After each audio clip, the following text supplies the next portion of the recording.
when I've been doing my research, it's been very interesting that this figure, Clement of Rome, who's meant to be one of your first church fathers, the first church father, I believe, he's often associated throughout history as being the same historical figure as Titus Flavius Clemens. Titus? Flavius Clemens. And this person is a member of the imperial household. So he is often seen, he's often seen as being a nephew of a Roman emperor. So it's just interesting to me how in the early church, your first church father throughout history has been associated as... He's not even the first pope. Well, who is the first church father then? So if you're talking about specifically of the Roman line of popes, it would go Linus. So it goes from, so Jesus makes Peter the first pope. Sure. Then it's Linus, then it's Anacletus, then it's Clement. Sure, maybe I misspoke. You know, like Ignatius, Irenaeus, and... That's the line from John. Yeah, but what's the three famous ones called together? Do you know what I'm talking? You're talking about, you're trying to allude to the early apologists, or which one? Yeah, it doesn't matter, but like Clement of Rome is seen as one of the early church fathers, right? Yeah, so he is it. So is it problematic for you if one of your early church fathers was a member of the Roman imperial household? Would that be an issue? What's like the evidence for this? So it's just been like throughout history, it's been reported as that being potentially a link. But one thing I can definitely mention. Yeah, but I'm just wondering because you guys haven't given me an explanation on what he was, right? So that's just... we haven't had an explanation of that. Like we haven't. Sure. You know, but we're one kind thing, of going off the air right yeah. So, but one thing, because for me, something I found really interesting is there's a connection for me between early Christianity, like super early Christianity, in the 1st century AD, and the Roman emperor's household. So, for example, one of your early santas is a woman called Domitilla. Are you familiar with like Santa Domitilla? No. So she's seen as one of your early santas. Is anyone here familiar with Domitilla? The Ninja Turtle. Sorry? That's Donatello. Domitilla. So, The Ninja Turtle. So where does this lead you in like? so Domitilla has been Domitilla by the Catholic and Orthodox tradition is recognized as being the niece of the Emperor Vespasian. Okay. Okay. So she is a saint. Yes, D-O-M-I. Yeah, D-O-M-I-T-I-L-L-A.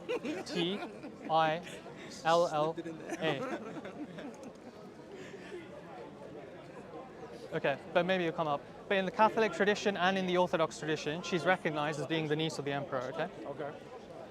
So that's in your own traditions. What is the importance of this? So the importance of this is why is one of your earliest santas associated with the imperial household? Like for me, But I thought what would that have to do with like the truth of Christianity? so.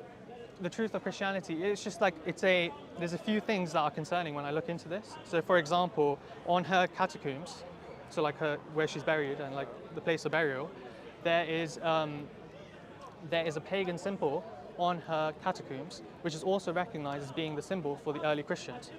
But what does this have to do with the truth of Christianity? The truth of Christianity. Let's say I was to grant that. Yeah. How does that refute Christianity as a truth? I'm attacking the historical. What I'm trying to show you is I don't believe that the historical tradition that Christianity teaches about what happened in 1st century Palestine is accurate.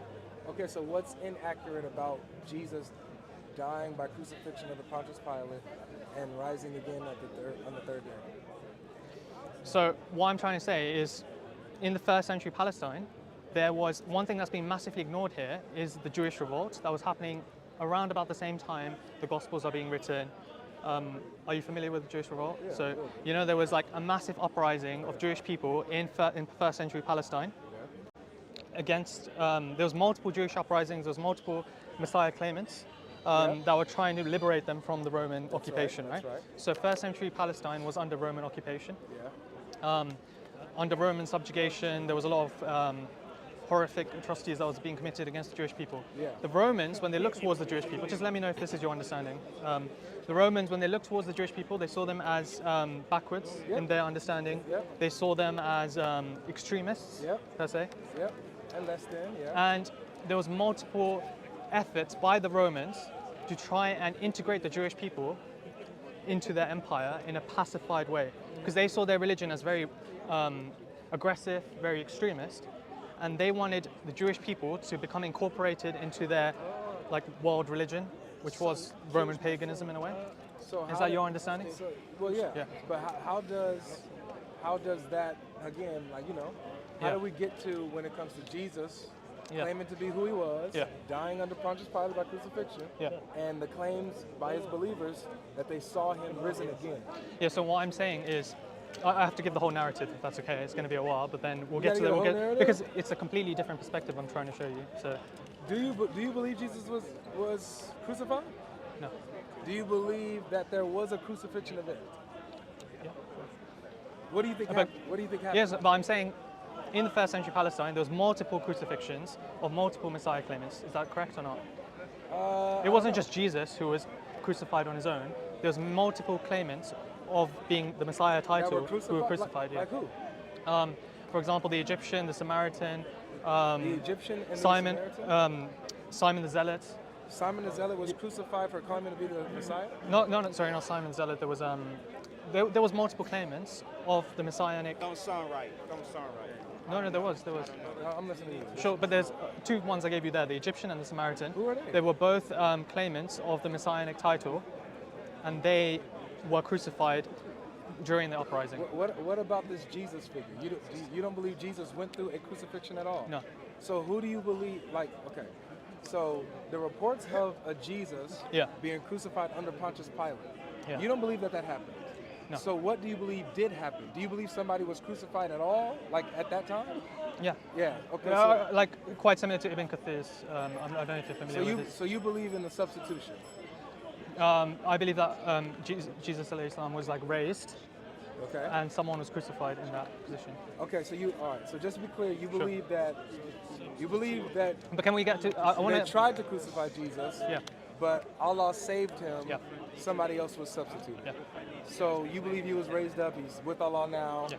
And okay, got you. Same. So you do believe that there was an event surrounding Jesus. Yeah, but what I'm saying, you're trying to make it look like this was a one-off event. There was multiple crucifixions going on by the Romans No, but during that it's period. Even Pontius Pilate. No, what I'm saying committed is multiple no. crucifixions. What I'm saying is that there's a one-off event of Jesus of Nazareth being crucified. Yeah. Right. So I'm not talking about everybody else. Yeah. I'm talking about specifically Jesus of Nazareth. Yeah. Him being crucified. And do you believe that there was a situation going on where somebody named Jesus of Nazareth was going to be crucified? I believe there was persecution by the authorities on the prophet, right? But I believe he was saved from crucifixion by Allah subhanahu wa ta'ala. But you do believe they tried to. They wanted to crucify him. That was like the intention was in the long term was I to got you. get him, right? Basically. Yes. Yeah. Okay, good. You. All right. Yeah. So we do believe. We can. The reason why I'm asking is because I'm trying to see Sure. Where I am. yeah, and trying to Right. get where let's Yeah. get to the crux of it. Sure. So if there was an event that was taking place Yeah. regarding Jesus of Nazareth, Yeah. right? That there was going to be a crucifixion. Yeah. Now, of course, from our narrative, Jesus was crucified. With your narrative, he was actually substituted and saved. Yeah. Okay. Who do you believe was crucified in this place? That's what. Oh, sorry. Repeat. You believe that he was substituted. Allah saved him and substituted him with somebody else. I'm saying like that is a position held in Islamic. Is that your tradition. position? My position. I'm trying to get to the actual issue, right? So the actual This is issue the issue. is no. The actual issue is that the Romans were suppressing the Jewish people, and they were trying to make a pacified version of their religion to incorporate them into their empire. And Christianity was that religion that pacified the so Jewish people. you're saying the Romans Yeah. influenced Christianity. Yeah. That's what you're saying. Okay, okay, got you. So that's why I had to build a Got narrative you. because it takes a while. Yeah. All right, so the Romans influenced Christianity. Yeah. Now I see where you're. Now I Sure, see where sure. you're at. So if the Romans, influenced Christianity, how is it that the Romans Yeah. are so in touch with Jewish prophecy, the words of the prophets, Yeah. the prophecies of the Messiah? How do you reconcile that much knowledge and familiarity Yeah. with the Old Testament if this was actually a Roman religion? So, from my understanding, Romans were already flirting with some type of Judaism. So Philo of Alexandria, for example, he was quite prominent in the Roman Republic or the Roman Empire at that time.